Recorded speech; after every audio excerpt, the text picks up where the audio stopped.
झारखंड के 48 निकाय क्षेत्रों में मतदान खत्म हो गया। अब 27 फरवरी को होने वाले मतगणना का इंतजार है। शहर की सरकार के लिए जनता ने अपना मत दे दिया है। कुल 6124 उम्मीदवारों की चुनावी किस्मत बैलेट बॉक्स में बंद हो गई है। देखिए रिपोर्ट। निकाय चुनाव को लेकर वोटिंग। 48 नगर निकाय क्षेत्रों में मतदान खत्म। 6124 प्रत्याशियों की किस्मत बैलेट बॉक्स में बंद। अब 27 फरवरी को होगी वोटों की गिनती। झारखंड में शहर की सरकार के लिए लोगों ने अपना मत दे दिया है। 48 नगर निकाय क्षेत्रों में मेयर और अध्यक्ष पद के लिए 562 उम्मीदवारों का चुनावी किस्मत बैलेट बॉक्स में बंद हो गया है। वहीं वार्ड पार्षद के 5562 प्रत्याशियों के भाग्य पर मतदाता का फैसला भी बैलेट बॉक्स में बंद हो गया।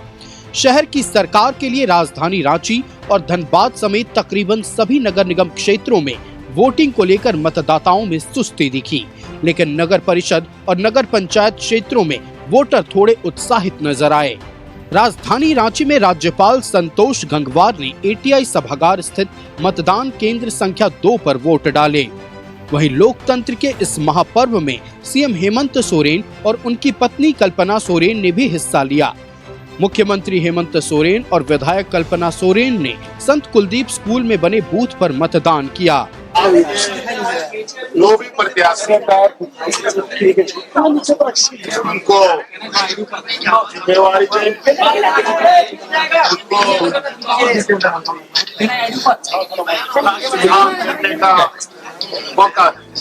वहीं रक्षा राज्य मंत्री संजय सेठ ने भी लोकतंत्र के महापर्व में हिस्सा लिया।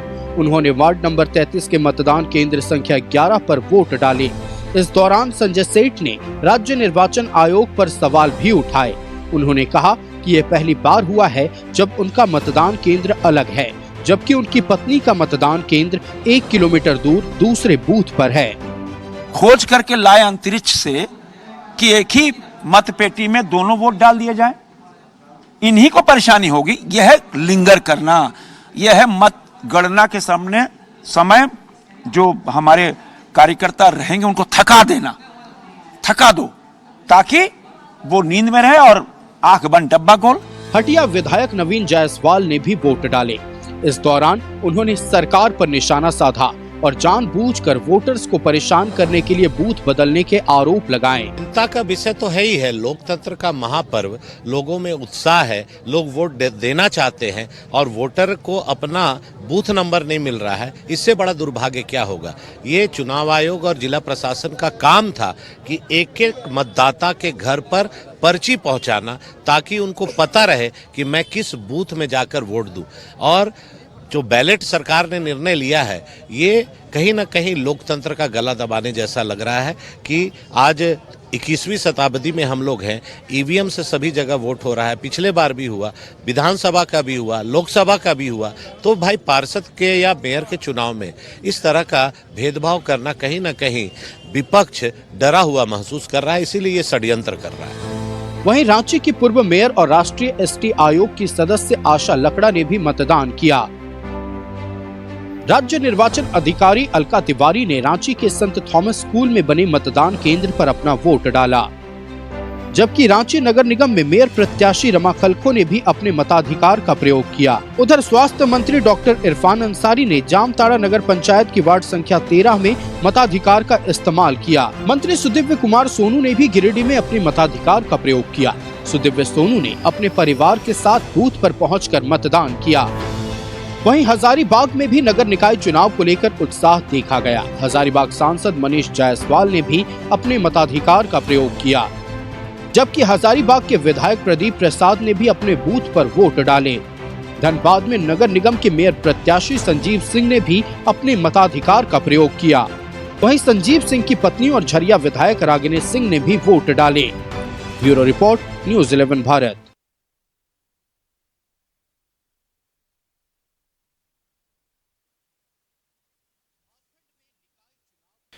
तो देखिए, नगर निकाय चुनाव को लेकर मतदान की प्रक्रिया संपन्न हो गई है और छिटपुट घटनाओं को अगर छोड़ दें तो शांतिपूर्ण ही मतदान रहा है।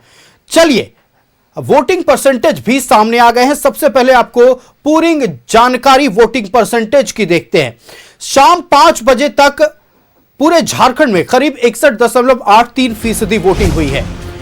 रांची में 42%, आदित्यपुर में 54.96%, गिरिडीह में 60%, देवघर में 52.92%, चास में 49.76%, धनबाद में 48%, मानगो में 50.70%, मेदिनीनगर में 57.41%, हजारीबाग में 49.9% वोटिंग परसेंटेज रहा है।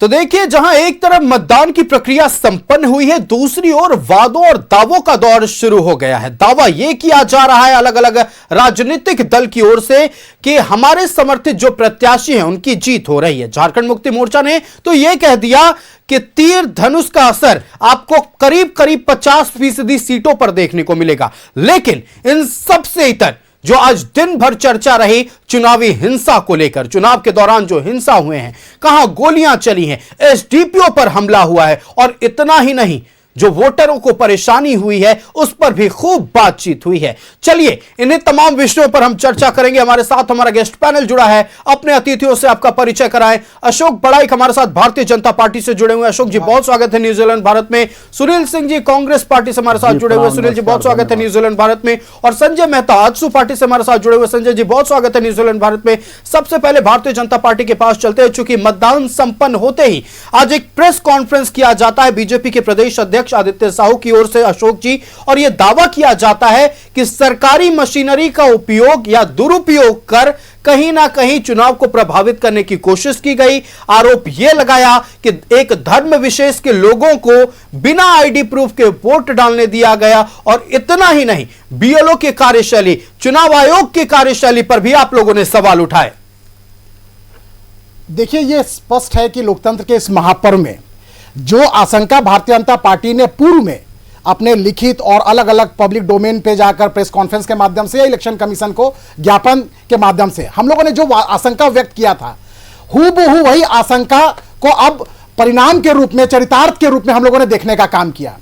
देखिए, ये लोग तो बोलेंगे कि हमने स्वच्छ वातावरण में चुनाव कराने का काम किया। सर्वप्रथम लोकतंत्र के इस महापर्व में हम जो मतदाता थे और जो मतदान कर्मी थे और चुनाव आयोग का हम विशेष रूप से धन्यवाद देना चाहेंगे कि हम लोगों ने जो आशंका व्यक्त किए थे चुनाव आयोग की तरफ से, वो कम से कम नहीं हो पाया। लेकिन राज्य सरकार की जो मिशनरीज थी, चाहे पुलिस हो चाहे प्रशासन हो, उसकी भूमिका पर हम लोगों को डे फर्स्ट से संदेह व्यक्त था, और यह संदेह आज के डेट में वो सच होता हुआ दिखाई दे रहा है।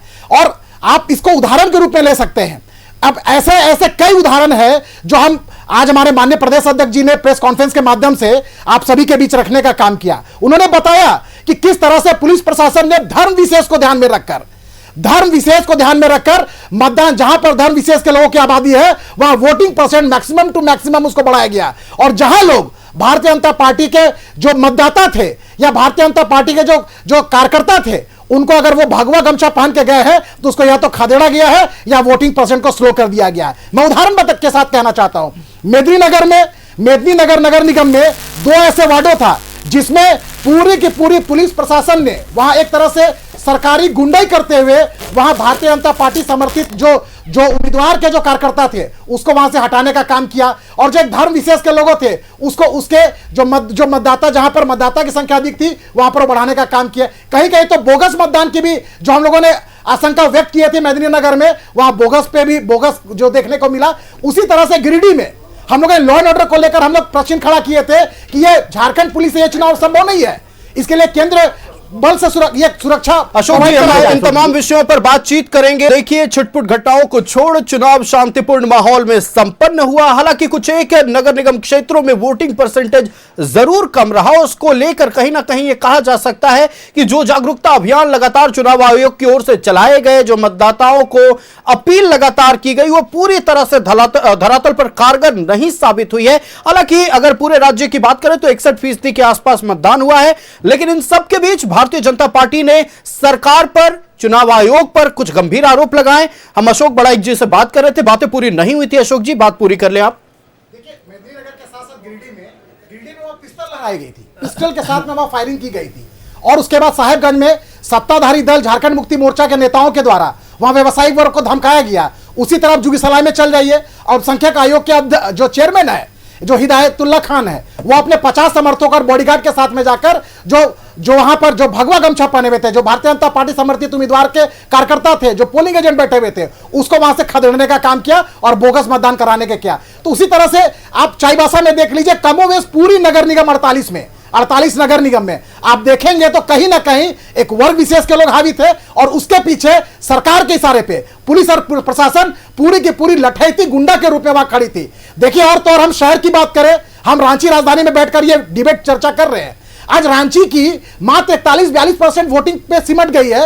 ये प्रश्न खड़ा करता है कि लोकतंत्र के महापर्व में लोग लोकतंत्र के इस महापर्व को मनाना चाहते थे आयुष जी, लेकिन सरकार और प्रशासन की जो बोलते हैं ना, जो देखा देखी वाला जो सिस्टम थी, वो पूरी की पूरी धरातल पे ये लोगों ने साफ प्लान वे में किया था कि जहां जहां सामान्य श्रेणी के लोग हैं, जहां जहां भारतीय जनता पार्टी के मतदाता है, वहां वहां कैसे हम मतदाताओं को वो चाहे वोटिंग परसेंट कम कैसे किया जाए, इसको लेकर क्रमशः कई महीनों तक बिंदुवार मेहनत की गई थी सरकार के इशारे पे प्रशासन के द्वारा। वो ये एक परिवार में आयुष जी, हम लोग 3 लोग यहां बैठे हुए हैं, तो अशोक बड़ाई का कहीं दूसरे सेंटर में, संजय जी के कहीं दूसरे सेंटर में और सुनील भैया का कहीं दूसरे सेंटर में। कमोवेश यही स्थिति। अगर हम लोग किशोरगंज में बैठे हैं, अगर विधानसभा लोकसभा में हम लोग किशोरगंज में वोट देते हैं तो हम लोग को कहां कर दिया, और अल्बर्ट एक्का चौक के पास दे दिया गया। तो कुल मिला के कहा जा सकता है आयुष जी कि वोटिंग परसेंट कैसे कम से कम हो, एक परिवार के 5 लोगों को 5 अलग अलग केंद्रों पे कैसे उसका नाम को डिवाइड कर दिया गया, और कैसे जो चंद मीटर की दूरी पे जो मतदान केंद्र होना था उसको 5 किलोमीटर दूर कर दिया गया। देखिए, इस बात का जिक्र केंद्रीय रक्षा राज्य मंत्री संजय सिंह जी भी ने किया था।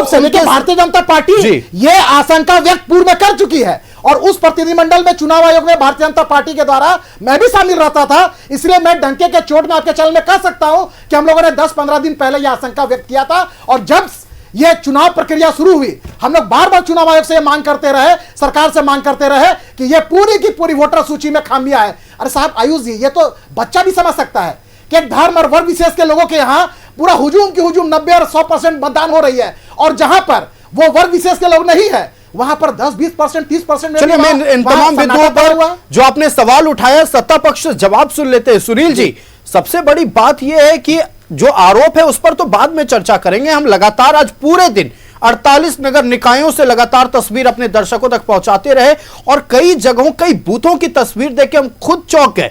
मतलब इतनी गर्मी पड़ रही है दोपहर के वक्त में, रमजान का महीना चल रहा है, हमने लोकसभा का चुनाव देखा, विधानसभा का चुनाव देखा, क्या व्यवस्थाएं की जाती थी। इस बार का अगर हम बात कर लें, चुनाव कहीं ना कहीं व्यवस्थाहीन रहा। ना व्हील चेयर थे बूथों पर ताकि दिव्यांग मतदाता जो हो या बुजुर्ग मतदाता हो उन्हें सुविधा मिल सके मतदान केंद्रों पर पहुंचने को लेकर, ना पीने के पानी की व्यवस्था थी, और चूंकि यह चुनाव बैलेट पेपर पर हो रहा था तो कहीं ना कहीं वोटिंग इसमें धीरे होती है। बावजूद इसके किसी तरह की सुविधा बूथों पर नहीं। कैसे इसको आप देखिए और कैसे जनता देखे इसको? आयुष जी, सर्वप्रथम तो झारखंड के सभी मतदान कराने वाले मतदान कर्मी, झारखंड चुनाव आयोग के पदाधिकारी, झारखंड के सभी पुलिसकर्मियों को बहुत बहुत कांग्रेस परिवार की ओर से शुभकामना कि सभी लोगों ने मिलकर राज्य में निष्पक्ष और शांतिपूर्ण चुनाव कराने में मदद किया। अब बात विपक्ष की बात है तो विपक्ष हमेशा विरोध की ही बात करती है, बात करेगी भी विरोध का। राज्य में बिल्कुल निष्पक्ष और शांतिपूर्ण तरीके से चुनाव हुआ है। हम लोग भी एक राज्य के नागरिक हैं, हम लोगों ने भी बड़ी एक पार्टी के कार्यकर्ता हैं, बहुत करीब से हम लोगों ने आयोजित देख रहे थे। आप भी अपने चैनल के माध्यम से दिखा रहे हैं कि देखिए, अब व्हील चेयर की आपने बात किया तो रातू रोड में मैं रहता हूं, सभी बूथों पर व्हील चेयर था। अब आपके रिपोर्टर वहां तक नहीं पहुंच पाए तो हम ये बात नहीं कर सकता। देखिए, कुछ एक बूथों पर हो गए, इससे हम इनकार नहीं कर रहे, लेकिन सरायकेला, जमशेदपुर इन जगहों के बूथों पर नहीं थे, और ये लाइव तस्वीरें हमने अपने दर्शकों को दिखाई है। मैं वही बता रहा है कि कहीं त्रुटियां रह गई होगी। अब मैं भी नहीं कहता हूं कि 100% सफल होता है, लेकिन 90% चुनाव आयोग ने और राज्य सरकार ने गंभीरता के साथ चुनाव को लिया है और गंभीरता से चुनाव कराने का काम किया है और बिल्कुल निष्पक्ष चुनाव हुआ है। हमारे विरोधी आरोप जरूर लगा रहे हैं, लेकिन आरोप में कहीं भी दम नहीं है कि कहीं भी हम आपको मैं बताता हूं कि कहीं कुछ छोटी मोटी बातें घटनाएं जरूर घट सकती है, लेकिन वोटर अगर नहीं निकलते हैं उसकी प्रयास राज्य सरकार लगातार किए हैं। सभी जिला के उपायुक्त महोदय किए हैं, आपका चैनल हो या जितने भी मीडिया कर्मी हैं, प्रिंट मीडिया, इलेक्ट्रॉनिक मीडिया, सभी ने यह लगातार प्रचार प्रसार करते रहे हैं और सभी दल के कार्यकर्ताओं ने प्रचार प्रसार करते रहे हैं कि ज्यादा से ज्यादा अपना लोकतंत्र में निकाय चुनाव, जो सबसे मजबूत लोकतंत्र का चुनाव है, जो यहां पर शहर की सरकार है, जो अंतिम व्यक्ति तक पहुंचती है, अंतिम व्यक्ति तक विकास की किरण को पहुंचाने की काम निकाय चुनाव के माध्यम से होता है। इसलिए सभी मतदाताओं से लोगों ने लगातार निवेदन किया है कि आप ज्यादा से ज्यादा संख्या में निकलकर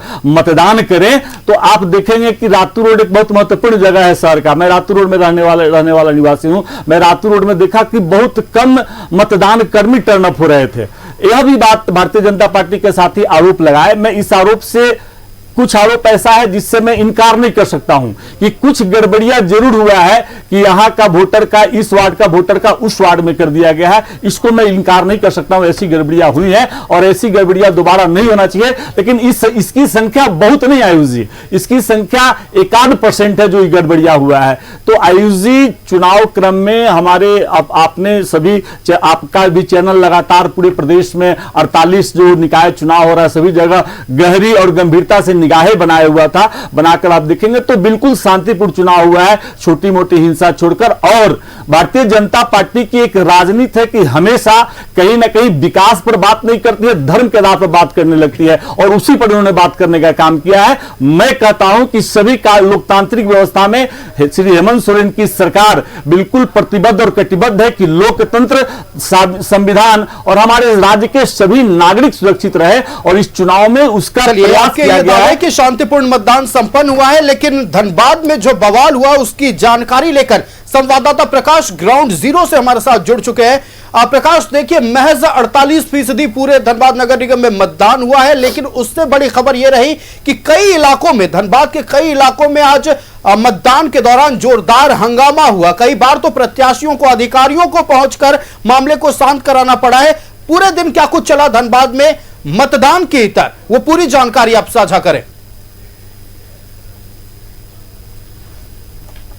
आयुष, अगर हम धनबाद में मतदान की बात करें तो धनबाद में छुटपुट घटनाओं को छोड़ दे तो पूरी तरह से शांतिपूर्ण व्यवस्था के अंदर ये मतदान संपन्न हुआ है। देखिए, वोटिंग की जहां तक बात है तो वोटिंग में जिस प्रकार से परसेंटेज की कमी आई है तो ये भी जिला प्रशासन के अधिकारी मानते हैं कि कहीं ना कहीं जो डेडलाइन दिया गया था, जिस प्रकार से समझाया गया था, कहीं ना कहीं उसे समझाने में हमें थोड़ी सी चूक जरूर हुई है। क्योंकि कई बूथों पर 6 बजे के बाद भी लंबी लंबी कतारें लगी हुई थी और जिसे लेकर लोगों ने जमकर हंगामा किया। इसके बाद वहां के जो अधिकारी थे उन्होंने समझा बुझाकर वोटिंग तो करवा ली, लेकिन जिस प्रकार से देरी हुई, घंटों लोगों को लाइन पे लगे रहना पड़ा। यहां तक कि एक बूथ से दूसरे बूथ तक लोगों को जाकर वोट अपना देना पड़ा। कई बूथों पर जब लोग पहुंचते हैं तो वहां पे ये कहा जाता है कि आपका तो नाम है ही नहीं है। इस पूरे मामले में आज धनबाद के उपायुक्त आदित्य रंजन ने मीडिया को संबोधित करते हुए कहा कि देखिए, 2024 में जो वोटर लिस्ट बनाया गया था उसी आधार पर चुनाव, नया जो वोटर है उससे जोड़ा नहीं गया है। तो इसलिए हम इस बार मैं भी अपने वोट का मत नहीं दे पाया हूं और ना ही एसपी प्रभात कुमार। तो देखिए, उन्होंने साफ कहा है कि चिटपुट घटनाओं के बीच जिस प्रकार से मतदान संपन्न हुआ है ये बहुत बड़ी उपलब्धि आप इसे जिला प्रशासन निर्वाचन आयोग का कह सकते हैं। क्योंकि अगर हम बात कर ले झरिया, तो देखिए झरिया बड़ा ही सेंसिटिव इलाका माना जाता है और सारी जनता की नजर झरिया और धनबाद पे टिकी हुई थी, वासेपुर पे टिकी हुई थी कि क्या वहां पे किसी तरह की गड़बड़ी की खबर आएगी। और हम लोग भी जितने भी मीडिया कर्मी हैं ये जानने का प्रयास कर रहे थे कि झरिया की स्थिति क्या है, धनबाद की स्थिति क्या है, स्टील गेट की स्थिति क्या है। तो जहां भी हम लोगों ने यह जानकारी प्राप्त किए हैं, सब जगह से यही खबर आई कि देखिए मतदान तो पूरी तरह से शांतिपूर्ण रहा, लेकिन छिटपुट घटनाओं को छोड़ दे, क्योंकि कुछ घटनाएं बूथ के बाहर हुई। प्रकाश, देखिए निश्चित तौर पर धनबाद में मतदान शांतिपूर्ण रहा है, लेकिन कुछ जगहों पर हंगामा जरूर हुआ और उसके बाद हम कह सकते हैं कि प्रशासन ने उन हालात पर काबू बड़ी आसानी से पा लिया और समय रहते मतदाताओं को अपने मताधिकार का प्रयोग करने का वक्त भी मिल गया। आपका हमारे साथ जुड़ने के लिए प्रकाश और तमाम जानकारियां साझा करने के लिए बहुत शुक्रिया। तो देखिए, छिटपुट घटनाओं को छोड़ दें तो पूरे झारखंड में मतदान प्रतिशत 61% रहा है और लगातार हम यही बात कर रहे हैं कि जो आरोप लगाए गए हैं विपक्ष की ओर से, भारतीय जनता पार्टी की ओर से मतदान को लेकर, मतदान में गड़बड़ियों को लेकर, उन तमाम विषयों पर हम बातचीत कर रहे हैं। तो देखिए आपके टेलीविजन स्क्रीन पर ये हम तमाम वोटिंग परसेंटेज जो अलग अलग नगर निकाय क्षेत्रों की है वो आपसे साझा कर रहे हैं। छतरपुर में 65.81%, कोडरमा में 56.89%, होशंगाबाद में भी करीब 59% के आसपास रहा। और हमारे साथ हमारा गेस्ट पैनल जुड़ा हुआ है, एक बार फिर अपने अतिथियों का रुख कर लेते हैं। संजय जी, देखिए जो मतदान हुआ है उसको लेकर, वोटिंग परसेंटेज को लेकर कई तरह की बातें हो रही हैं, खास तौर पर राजधानी का वोटिंग परसेंटेज सबसे कम रहा। हम वोटिंग परसेंटेज के इतर बात करेंगे। चास में एक एसडीपीओ पुलिस अधिकारी पर हमला किया जाता है, उनकी नाक को तोड़ दिया जाता है और उसके बाद हम देखते हैं कि रांची हो या फिर धनबाद हो, कई जगहों पर मारपीट हुई है, गिरिडीह में तो गोली भी चल गई। ऐसे में क्या यह कहना सही होगा कि छिटपुट घटनाओं के बीच ये चुनाव संपन्न हुआ है? नहीं, देखिए सबसे पहली बात तो कि ये सरकार जब चुनाव कराने के मुद्दे पर आई थी, और आपको मालूम होगा कि ये चुनाव कराने की पूरी प्रक्रिया जो है अदालत के रास्ते से, कोर्ट के रास्ते से होकर गुजरी है, लेकिन लोकतांत्रिक व्यवस्था में लोकतांत्रिक अधिकारों और मूल्यों का संरक्षण करना सरकार की जिम्मेवारी है। और चूंकि ये राज्य निर्वाचन आयोग इस चुनाव को करा रहा था, आपको ये जानकर आश्चर्य होगा आयुष जी कि इस राज्य के 50,000 मतदान कर्मी अपने वोटिंग के अधिकार से, लोकतांत्रिक अधिकार से वंचित हो गए। क्यों? क्योंकि पोस्टल बैलेट की सुविधा नहीं थी। मैं पूछना चाहता हूं इस सरकार से, और वही अलका तिवारी जिनको इन्होंने बनाया राज्य निर्वाचन आयोग में, उनको जिम्मेवारी दी, आज जब वो जिम्मेवारी संभाल रही हैं तो आज पोस्टल बैलेट की आप सुविधा नहीं दे पाते हैं, जिसके कारण से 50,000 मतदान कर्मी अपना वोट नहीं दे पाए। मैं पूछना चाहता हूं कि आप लोकतंत्र की दुहाई देते हैं, संविधान की दुहाई देते हैं, आप कहते हैं कि हम अंबेडकर को मानने वाले हैं, लेकिन जब अधिकार देने की बात आई तो आपने 50,000 मतदान कर्मियों को उनके वोट के लोकतांत्रिक अधिकार से वंचित कर दिया।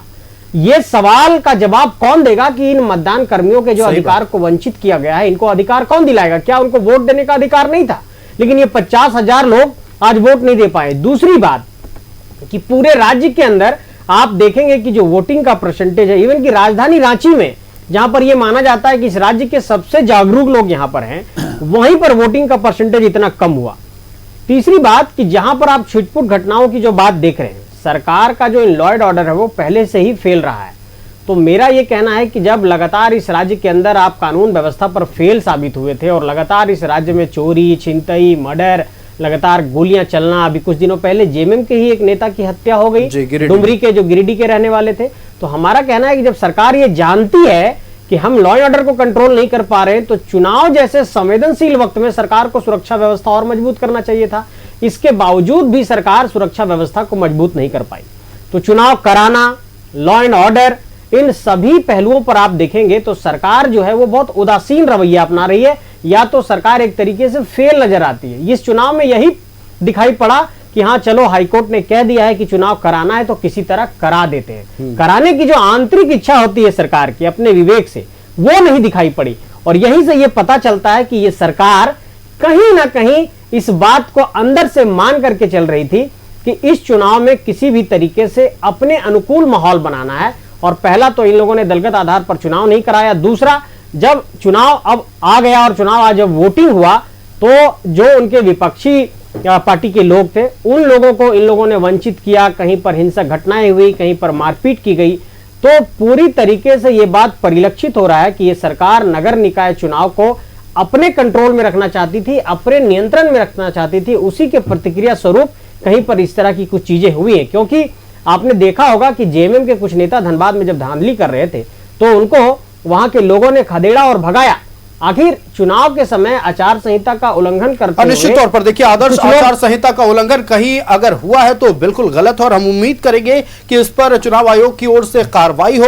लेकिन फिलहाल कोल्हान का इलाका एक बार फिर बाजी मारता हुआ नजर आया। वोटिंग परसेंटेज की बात करें तो कोल्हान में जितने भी नगर निकाय क्षेत्र पड़ते हैं सबके वोटिंग परसेंटेज जैसे लोकसभा चुनाव में हमें देखने को मिले, जैसे विधानसभा चुनाव में देखने को मिले, और वैसा ही वोटिंग परसेंटेज हमें नगर निकाय चुनाव में भी देखने को मिला है। संवाददाता प्रभात हमारे साथ जमशेदपुर से लाइव जुड़ रहे हैं, सीधे प्रभात का रुख करते हैं। प्रभात, देखिए एक बार फिर कोल्हान ने बाजी मारा है। वोटिंग परसेंटेज के मामले में कोल्हान के तमाम नगर निकाय क्षेत्र टॉप पर हैं। पूरी जानकारी साझा करें।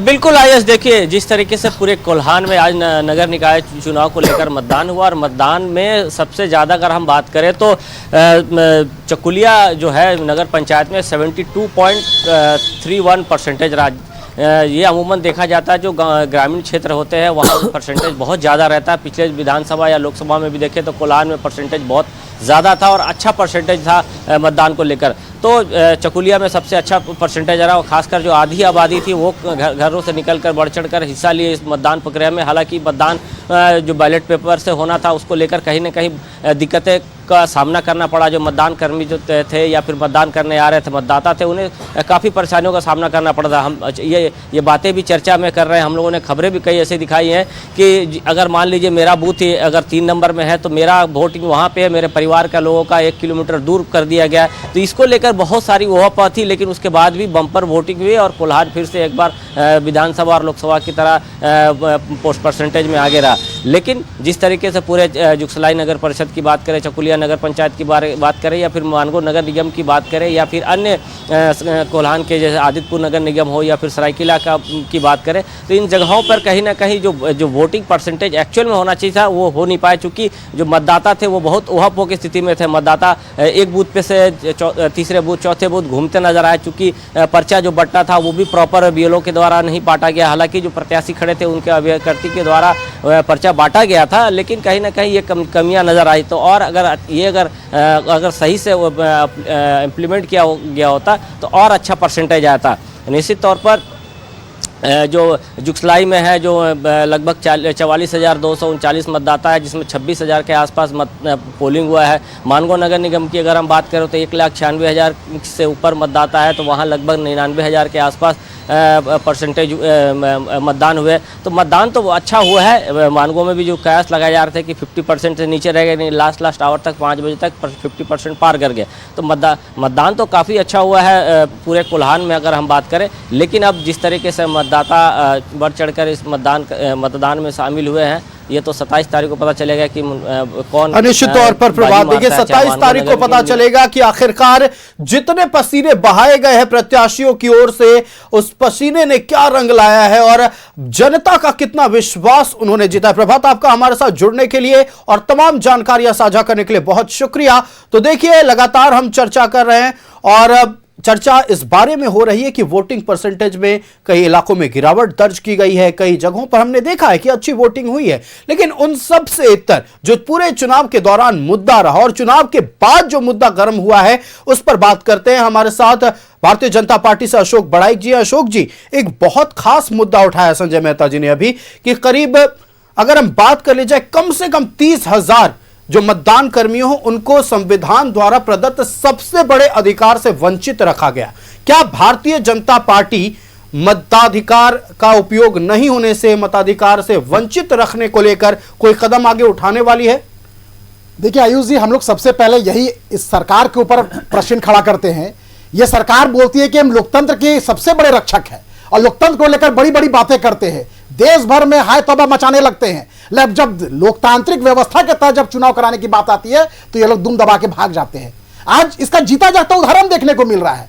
जो मतदान कर्मी होते हैं आयुष जी, वो कौन होते हैं? वो शिक्षित वर्ग होता है, वो सरकारी कर्मचारी होता है, पढ़ा लिखा वर्ग होता है और उसको पता है कि हमको अपना मत का दान कहां पर करना है।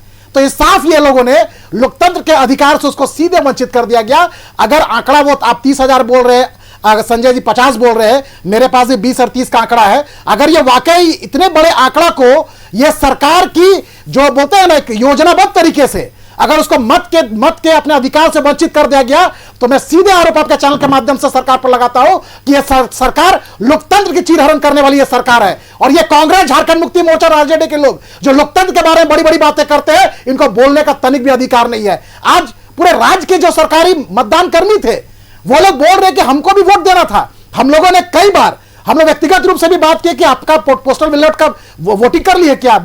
बोले कि नहीं, ऐसा तो कोई हम लोग का कोई ना हम लोग को ट्रेनिंग में बताया गया है, ना हम लोग कुछ दे पा रहे हैं। तो इससे पता चलता है आयुष जी कि यह सरकार बोलती है कि लोकतंत्र के रक्षक है, लेकिन सबसे बड़ा भक्षक अगर कोई लोकतंत्र की है तो ये वर्तमान में सरकार बैलेट की व्यवस्था तक नहीं की गई।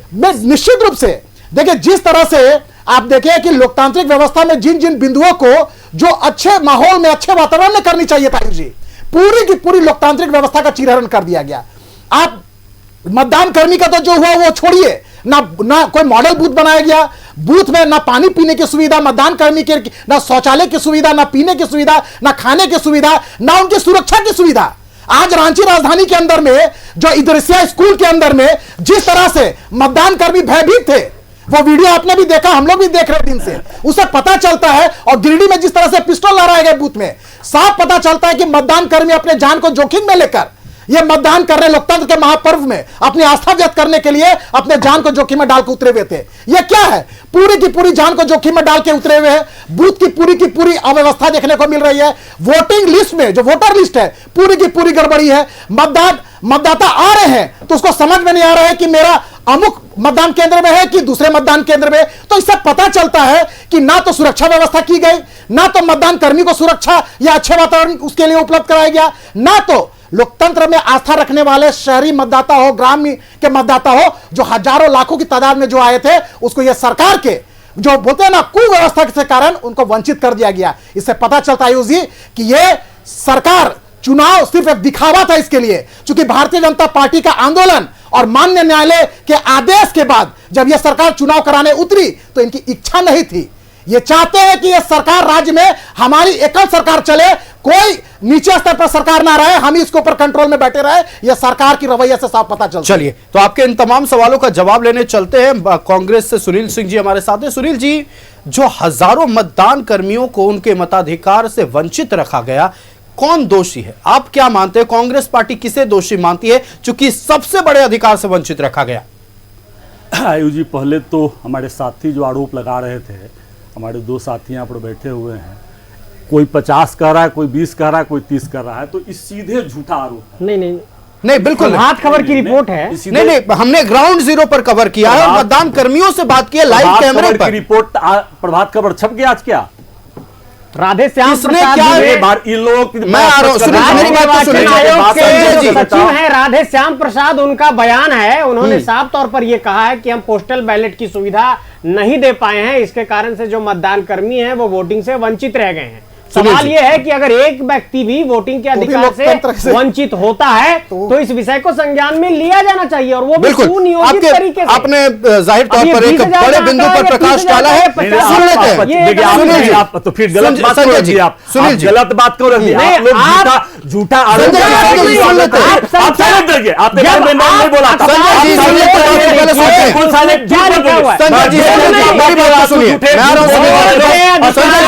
वंचित सबसे बड़ा अपराधी होता है उत्तर प्रदेश में, नंबर 1 उत्तर प्रदेश है। फिलहाल झारखंड नगर निकाय चुनाव के बारे में बात कर रहे हैं सर। इस राज्य में भारतीय जनता पार्टी रासू लूटता है, बात करोगे आप लोग? सर लुटेरा बात करेगा। संजय जी, मेरी बात तो सुनिए। संजय रख रहा 50,000, संजय जी नहीं वंचित रख रहा, मेरी बात सुनिए। बोला 50,000 क्या आरोप लगाया? 50,000 मतदान कर्मी है। सर आरोप लगेंगे। सुनील जी आप गलत मत बोलो। सुनील जी आप गलत मत बोलो। सुनील जी मेरी बात संजय जी मेरी बात को सुनिए। संजय जी मेरी बात को सुनिए। आप अपने अपनी बात को किसी का नहीं, जवाब सुन लेते हैं। आयोग बिल्कुल स्वतंत्र आयोग होता है। मानता हूं कि निर्वाचन आयोग किसी का नहीं होता। एक बार मेरी बात प्रवक्ता बने हुए संजय जी, निर्वाचन आयोग जो है बड़े प्रवक्ता बने हुए तो किसी की होती नहीं। संजय जी कौन बड़ा होता है? सुनील जी कौन बड़ा प्रवक्ता कौन छोटा प्रवक्ता है? ये पार्टी को डिसाइड कर लेने दीजिए ना, आप लोग क्यों डिसाइड कर रहे हैं? आप ज्यादा संजय जी सुनील जी अब मेरी बात को सुन लीजिए। ठीक है, राज्य निर्वाचन आयोग आपने कहा कि किसी का नहीं होता है, वो एक इंडिपेंडेंट बॉडी है, लेकिन भारतीय जनता पार्टी की ओर से सवाल उठाया गया, जनता की ओर से सवाल उठाया गया, यहां तक कि लाइव कैमरे पर मतदान कर्मियों ने सवाल उठाया। लेकिन अगर सत्ताधारी दल सवाल नहीं उठाएंगे परेशानियों पर, तो क्या यह नहीं समझा जाए कि जो कुछ भी हुआ सब आप लोगों के संज्ञान में बहुत पहले से था? आयुष जी, सर्वप्रथम तो यह मैं बता दूं कि भारतीय जनता पार्टी और जो हमारे साथी आरोप लगा रहे हैं कि राज्य के लोकतांत्रिक व्यवस्था में न्यायपालिका, विधायिका, कार्यपालिका और मीडिया जो 4 महत्वपूर्ण स्तंभ है, इनकी सबसे बड़ी जिम्मेवारी है लोकतंत्र को मजबूत रखने का। इन्होंने बताया कि निकाय चुनाव माननीय झारखंड के हाई कोर्ट के द्वारा हुआ। निकाय चुनाव में इस राज्य में 2 वर्ष की देरी हुई। इस देरी का कारण क्या था? भारतीय जनता पार्टी ने जो ओबीसी को 27% आरक्षण मिलती थी, बाबूलाल मरांडी के सरकार में 14% कर दिया गया। और आजसू के सांसद आदरणीय चंद्रप्रकाश चौधरी जी ने इस मामले को लेकर पीआईएल किया। पीआईएल करने के बाद में ट्रिपल टेस्ट की मामला आया और ओबीसी की मामला आया, तो सरकार को वह काम कराना अति आवश्यक था। और इस राज्य के महाधिवक्ता जो होते हैं, सरकार की जो महाधिवक्ता होते हैं, समय समय पर माननीय निश्चित तौर पर आप लोग बधाई के पात्र हैं। इसके लिए सुनील जी, आप लोग बधाई के पात्र हैं कि आप लोगों ने आरक्षण रोस्टर जारी करते हुए ओबीसी को उनका हक देखते हुए चुनाव कराया। लेकिन जिनका हक छीना गया उसके बारे में आप कुछ नहीं कह रहे हैं।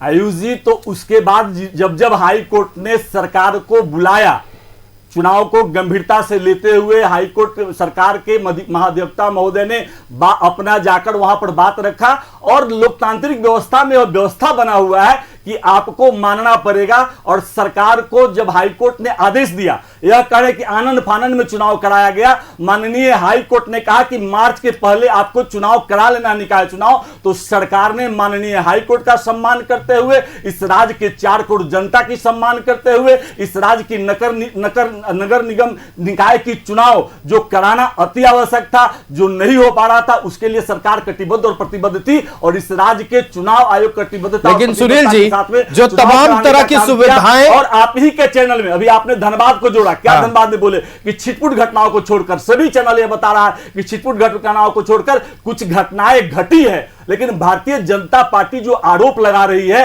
लोकतंत्र की हत्या करना, लोकतंत्र की हत्या भारतीय जनता पार्टी करता है। उसी मैं उदाहरण प्रस्तुत करता हूं कि जब आपका भारत के निर्वाचन आयोग के जब चुने जाते हैं, आयुक्त महोदय चुने जाते हैं, तो भारत पूर्व के नियम के अनुसार भारत के प्रधानमंत्री, भारत के CJI chief justice of India और लोकसभा के विपक्ष के नेता और भारत सरकार के प्रधानमंत्री के द्वारा एक कैबिनेट मंत्री को रखा जाता है। तो भारत सरकार के प्रधानमंत्री आदरणीय नरेंद्र मोदी जी ने आपका सीजीआई को उस कमिटी से बाहर कर दिया और पूरे मतदान का आपका अधिकार, पूर्ण बहुमत क्या हो गया, मोदी जी को हो गया। और उन्होंने 12 बजे रात को ज्ञानेश कुमार जी को भारत का आपका आयुक्त नियुक्त करने का काम किया। तो लोकतंत्र की हत्या ये बार बार करते हैं। किसान का आंदोलन होगा तो आप किस तरह की आप लगा देंगे, आप एंटी नेशनल बोलेंगे, आप आतंकवादी बोलेंगे। नौजवान जब आंदोलन करेंगे तो उसको भी आप आतंकवादी बोलेंगे। तो आप लोकतंत्र की हत्या और भ्रष्टाचार की चालीसा भारतीय जनता पार्टी न पढ़ाए। आप देख लीजिए कि कितने आपने गंभीर आरोप लगाए भारतीय जनता पार्टी और एनडीए गठबंधन के तमाम घटक दलों पर, तो उनसे ही सीधे आपके आरोपों पर जवाब लेते हैं। संजय मेहता जी हमारे साथ है। संजय जी, लोकतंत्र का हत्यारा आप लोगों को बोला गया है। कांग्रेस पार्टी की ओर से यह कहा गया है कि चुनाव में धांधली करने का काम आप लोग करते हैं, अगर कोई आवाज उठाता है तो उन आवाजों को कुचलने का काम आप लोग करते हैं, और जब जब चुनाव होते हैं तो राज्य सरकार पर आप लोग आरोप लगा देते हैं। जी, तो लोकतंत्र का हत्यारा कौन हुआ? हाईकोर्ट के आदेश पर आपने यहां पर नियुक्तियों को आगे बढ़ाया, हाईकोर्ट के आदेश के बाद आपने चुनाव कराया। ये सरकार का ऐसा कोई एक काम बताइए जो अपने स्वाविवेक से करती हो, जो टाइमलाइन के अंदर करती हो, या सरकार अपनी इच्छा शक्ति से करती हो। इस राज्य के अंदर ये परिपाटी बन गई है कि कोई भी आपको एक काम कराना है तो आपको न्यायालय का रुख करना पड़ेगा।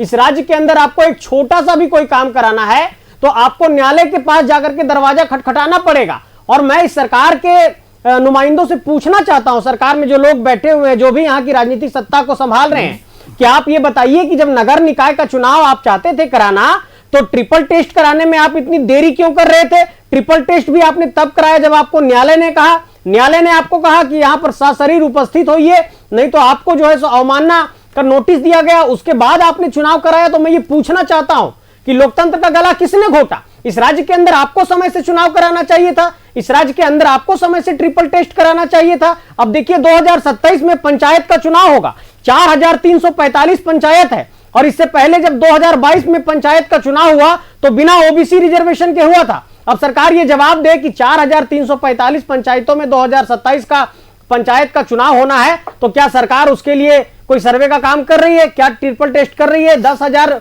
पंचायती राज में पद आरक्षित किए गए थे, उन आरक्षित पदों में आपने ओबीसी का हक छीन लिया, तो ये तो गला तो ये सरकार घोंटती है। और कोई भी काम, मैं कहना चाहता हूं आपसे कि आज यहां पर सहायक शिक्षकों का मामला था, हाईकोर्ट से हुआ, जेएसएससी सीजीएल का हुआ, तो वो भी जाके न्यायालय से ही रास्ता उसका निकला। यहाँ पर और सुनिए नगर निकाय का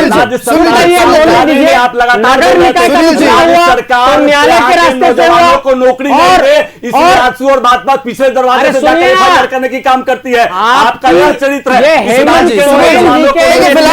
नगर निकाय चुनाव चुप नहीं रहेंगे। ये सरकार ऐसी बात नहीं है क्या उन्होंने आपको डिस्टर्ब किया तो आप डिस्टर्ब करें, ये कोई बात नहीं हुई। ये सरकार में बैठे हुए लोग एक, अभी आप देखिए यूपीएससी ने क्या कहा कि हम एक पैनल देंगे और 3 नाम देंगे, उसमें आपको किसी एक को डीजीपी बनाना होगा।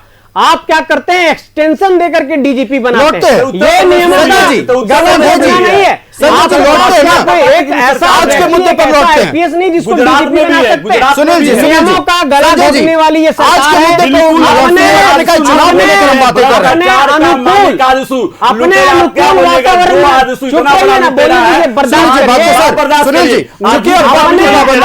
वातावरण की जनता, अरे इस राज्य की जनता बता दिया जीरो पर लाकर। आपके ही नेता, आपके ही पार्टी के नेता की हत्या कर दी जाती है और यहाँ की पुलिस कुछ नहीं कर पाती। आज आप देखिए कि राकेश महतो जी की हत्या हो गई डुमरी में, इलाके में, जिला परिषद के अध्यक्ष थे, जेएमएम के नेता थे।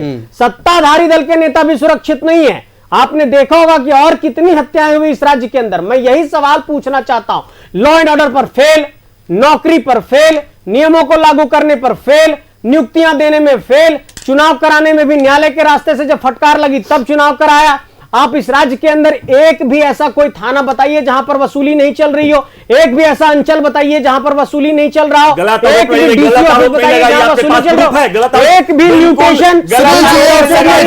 कई विषयों पर हम बात कर चुके हैं, लेकिन चूंकि ये बहस और ये चर्चा नगर निकाय चुनाव को लेकर है, तो ऐसे में नगर निकाय चुनाव के तमाम बिंदुओं पर बात करेंगे। सुनील जी, संजय जी, सुनील जी बात तो सुनिए। इस राज्य को लूटने वाला सुनील जी बात सुन लीजिए। भारतीय जनता पार्टी के पास जा रहे हैं संजय जी, भारतीय जनता पार्टी के पास चलते हैं। हमारे साथ अशोक बड़ाइक जी हैं। अशोक जी, अभी डी डे बाकी है, जिसे सबसे बड़ा दिन कहते हैं किसी भी चुनाव का, चुनावी परिणाम वाला दिन, और आप लोगों ने पहले से यह आशंका व्यक्त की है कि मतगणना वाले दिन गड़बड़ियां हो सकती है, और आप लोगों ने आंदोलन तक की चेतावनी दे रखी है। क्यों यह आशंका है आप लोगों को? देखिए, मैं तो शुरू से ही कह रहा हूं और हमारी पार्टी शुरू से ही आरोप लगा रही है कि ये सरकार ये बाय हुक बाय क्रुक पर्दे के पीछे से इस सत्ता पे कब्जा करना चाहती है। उसमें कई महीनों तक होमवर्क चला है जिला प्रशासन को आगे करके। देखिए, आज अपने माननीय प्रदेश अध्यक्ष राज्यसभा सांसद आदरणीय आदित्य साहू जी ने इस पर आशंका व्यक्त की है, हमारी पार्टी आशंका व्यक्त कर रही है कि आपको जब आपके प्रशासन के संरक्षण में यह पूरी काउंटिंग होनी है, जब आप सामने देखते देखते जब आप पूरी की पूरी मतदान को प्रभावित कर रहे हैं, तो काउंटिंग में तो बिल्कुल कर सकते हैं, क्योंकि काउंटिंग में तो वो आप अंदर रहते हैं। आप किसी को भी बाहर निकाल देंगे, किसी को भी कोई भी फर्जी जो बैलेट पेपर है उसको आप डाल सकते हैं। देखिए, ये मैंने कह रहा हूं, ये आम जनता भी ये सुखबुगाहट में ये चर्चा का विषय है उस दिन। अगर आपको सर्वे करना है तो कर ले पूरा 48 नगर निकाय में, क्योंकि हमने इसका उदाहरण देखा है 2008 में, जब इन्हीं लोगों की सरकार थी और कमोबेश यही अधिकारी लोग थे यहां पर।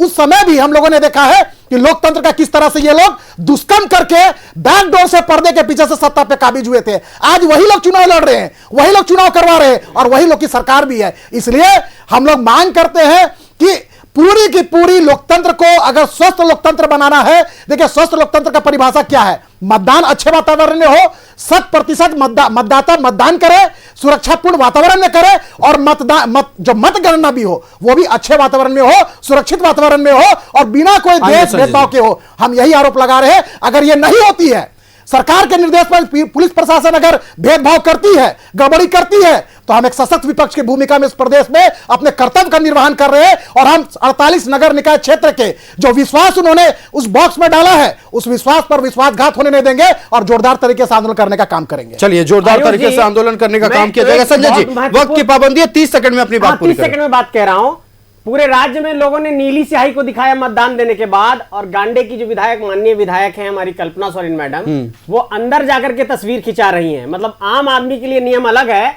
और जब ये जानते हैं कि चुनाव के वक्त आपके फोन का स्क्रीन बंद हो चुका है, मैं चाहूंगा कि आप ऑन करके उसे दिखाएं। जी जी, तो मैं यही कहना चाहता हूं कि आप देखिए कि कल्पना सोरेन मैम जो हैं गांडे से विधायक, वो जब वोट देने के लिए गई तो अंदर उन्होंने तस्वीर क्लिक करवाई है, और आम आदमी नीली स्याही को दिखा रहा है। तो ये क्या आचार संहिता का उल्लंघन नहीं है, गोपनीयता का उल्लंघन नहीं है? और आप लोग नियम और कानून की बात करते हैं। एक माननीय विधायक होने के बाद कल्पना सोरेन मैम जाकर के इस तरह की तस्वीर को पब्लिक डोमेन में खुद से डाल रही है, ये कैसा परिचय है? इसलिए मैं ये कहना चाहता हूं। चलिए इस सवाल का जवाब लेते हैं। और चूंकि एक और मामला ऐसा ही राजधानी रांची से आया है, राज्यसभा सांसद महुआ माझी के पुत्र जो कि वार्ड पार्षद के प्रत्याशी भी हैं, उन्होंने भी मतदान संपन्न होने के बाद बूथ में दाखिल होने का काम किया, जिसको लेकर हंगामा भी हुआ। सुनील जी, तो क्या सत्ताधारी दलों के नेताओं के लिए, उनके परिवारों के लिए नियम कानून अलग है और जनता के लिए कानून अलग है? आयुषी, पहले तो कुछ जवाब इन लोगों का जो प्रश्न उसका जवाब दे देता हूं। 2019 से 24 तक महागठबंधन की सरकार इस राज्य की जनता ने दिया, और 2000 काम के जो राज्य सरकार ने काम किया इस राज्यवासियों के लिए, उसका परिणाम के रूप में 56 सीट इस राज्य के जनता ने 2024 से महागठबंधन को दिया, और आजसू को जीरो पर लाकर रख दिया, जो इतना चिल्लाने का जो यहाँ पर काम कर रहे हैं। आपको पता है कि 25 वर्षों की सरकार में और 14.5 वर्ष झारखंड में भारतीय जनता पार्टी और आजसू साथ में रहे हैं, एक दिन में 10,000 सरकारी नौकरी महागठबंधन की सरकार ने दिया है। 2014 से 2019 के बीच में रघुवर दास की सरकार ने एक भी जेपीसी कराने का काम नहीं किया। रघुवर दास की सरकार में आपका आजसू भी बना हुआ था।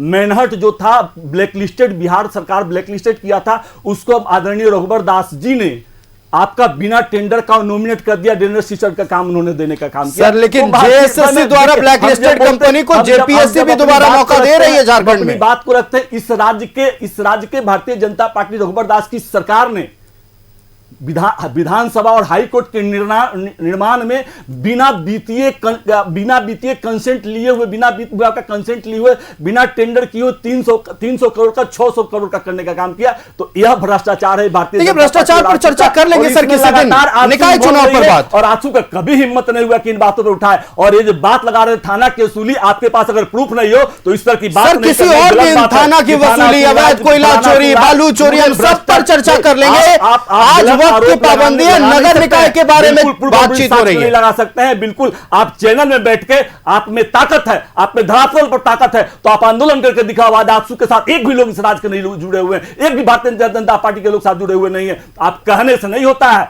ये लोग, वीडियो वायरल होता रहता है पुलिस की वसूली का। देखिए सर, चुनावी परिणाम इसका ये पैमाना नहीं होता है कि आप धरातल पर कितना काम कर रहे हैं और इस हिसाब से क्या उत्तर प्रदेश में पूरी तरह से कांग्रेस ग्राउंड पर नदारद हो गई है? गिरफ्तारी कर रही है, लगातार गिरफ्तारी कर रही है। ACB anti crime bureau of Jharkhand लगातार एसीबी क्या कर रही है, जेपीएससी में क्या हो रहा है, जेएसएससी में क्या हो रहा है, समय हमारे पास, किसी और दिन हम चर्चा कर लेंगे। वो बात करेगा भ्रष्टाचारी जिसको आपके सवाल का जवाब ले लेते हैं। सुनील जी, वक्त की पाबंदी है,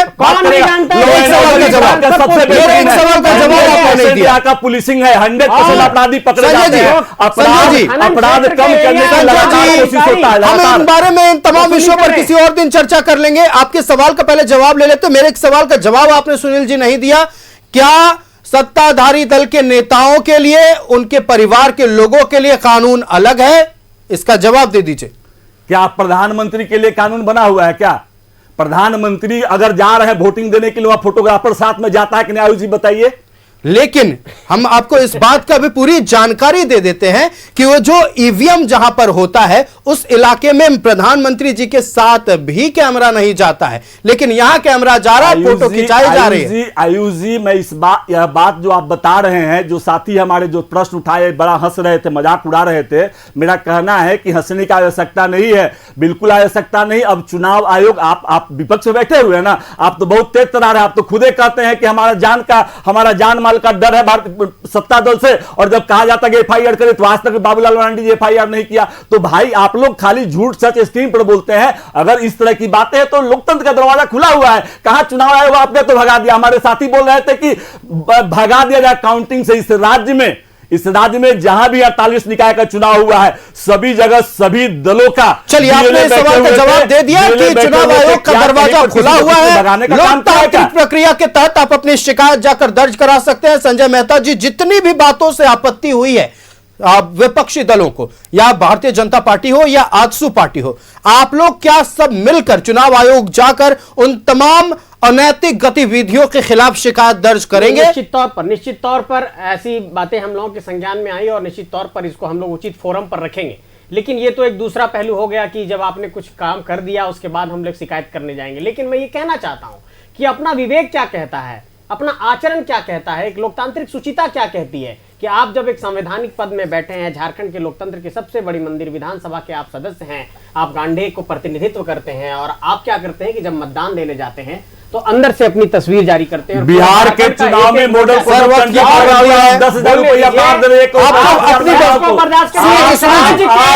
बातों को रखने के लिए मौका दिया गया, पूरा समय दिया गया। संजय जी, इस राज्य के लुटने वाला भ्रष्टाचारी, इस राज्य में वसूली करने वाला आलसू, इस राज्य के खिलाफ काम करने वाला आलसू, इस राज्य के अशांत करने वाला आलसू का बात नहीं सुनेंगे, आलसू का बात नहीं सुने। जो आलसू भ्रष्टाचारी विपक्ष में आलसू, आपको विपक्ष की बात सुननी होगी, आपकी जिम्मेदारी है sir.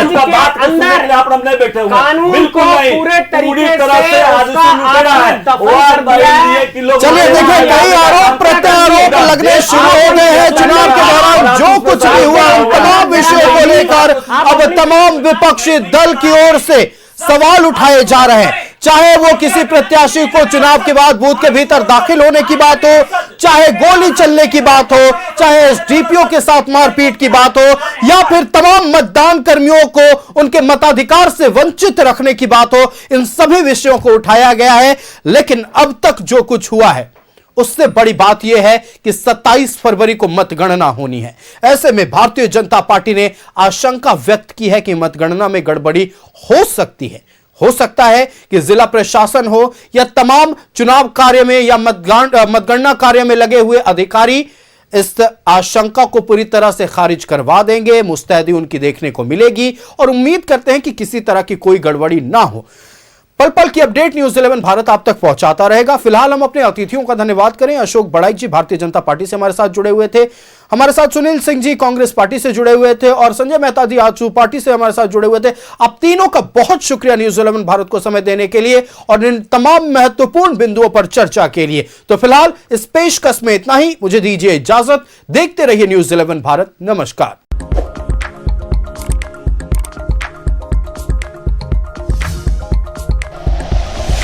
Like and share videos, subscribe करें हमारा चैनल और प्रेस करें बेल आइकॉन। न्यूज़ 11 भारत, सच है तो दिखेगा।